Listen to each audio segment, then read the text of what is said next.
Shalom, shalom, bien-aimés frères et sœurs, que le Seigneur nous bénisse. Nous poursuivons notre étude sur les points essentiels qui poussent Dieu à nous exaucer. Malgré nos manquements, il s'emploie à nous faire du bien, il s'emploie à bénir nos vies et accomplir ses projets en tout un chacun de nous. Que le Seigneur nous bénisse. Ce matin, nous parlerons du service. Dans Luc, le chapitre 1, le verset 5 et 6, il est écrit « Il y avait un sacrificateur nommé Zacharie. Sa femme était d'entre les filles d'Aaron et s'appelait Élisabeth. Tous deux étaient justes devant Dieu, observant d'une manière irréprochable tous les commandements et toutes les ordonnances du Seigneur. Or, pendant qu'il s'acquittait de ses fonctions devant Dieu, selon le tour de sa classe, il fut appelé par le sort, mais l'ange lui dit « Ne crains point, Zacharie, car ta prière a été exaucée. Ta femme Élisabeth t'enfantera un fils et tu lui donneras le nom de Jean. » Bien-aimés dans le Seigneur, nous connaissons cette histoire dans Luc le chapitre 1 de ce couple âgé qui était stérile. Zacharie a marché fidèlement avec Dieu. Il pria pour la stérilité de sa femme jusqu'à leur vieillesse sans suite. Mais son service fut très remarquable au point où Dieu a décidé de leur bénir en répondant favorablement à leurs prières et rendant leur joie parfaite. Le Seigneur a fait honneur à Élisabeth.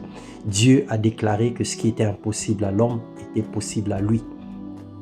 Servir Dieu, c'est faire sa volonté, c'est faire ce que le Père exige et demande en suivant l'ordre de mission dicté par le Saint-Esprit.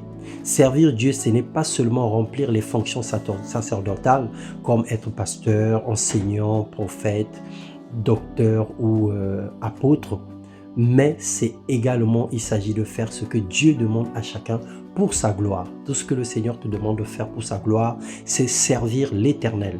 Exode 23, 25, la Bible déclare « Vous servirez l'Éternel votre Dieu, il bénira votre pain, vos eaux, et il éloignera la maladie au milieu de vous. » Dieu élève dans le service selon Philippiens 2, 9. Dieu bénit dans le service 1 Timothée 5, 18. Dieu protège dans le service Josué 1, le verset 5. Servir Dieu exige une loyauté et une obéissance sans pareil, sans précédent. Abandonner le service conduit à la malédiction et la sécheresse. On perd la protection divine et la faveur de Dieu nous quitte. Nous pouvons le voir dans Juge 10, 13 et Josué 24, 20. Lorsque Dieu est satisfait de notre service, il nous surprend par une bénédiction inattendue. Il fait don de sa grâce et répond à nos demandes favorablement comme si c'était une dette que Dieu avait envers nous parce que nous avons touché son cœur par la qualité de notre service. Bien-aimé dans le Seigneur, sers Dieu. Fais sa volonté, mets tout ce qui est à ta disposition au service de l'Éternel et laisse-toi être conduit par l'Esprit de Dieu. Seigneur, nous voulons te servir avec désintéressement, avec dévotion. Rends-nous disponibles et soumis à ta parole et à tes serviteurs dans le nom puissant de Jésus. Donne-nous un cœur de serviteur, donne-nous un cœur humble. Tu as dit aux disciples que le plus grand parmi vous, c'est celui qui est serviteur des autres. Père, lorsque nous te servons, tu nous donnes de la grandeur. Lorsque nous te servons, tu ouvres les portes en notre faveur. Et l'héritage que tu as donné aux serviteurs de Dieu, tu déclares que toute âme forgée contre vous sera annulée sans effet. Bénis, Seigneur, tous les serviteurs. Bénis tout ce qui se donne à la tâche.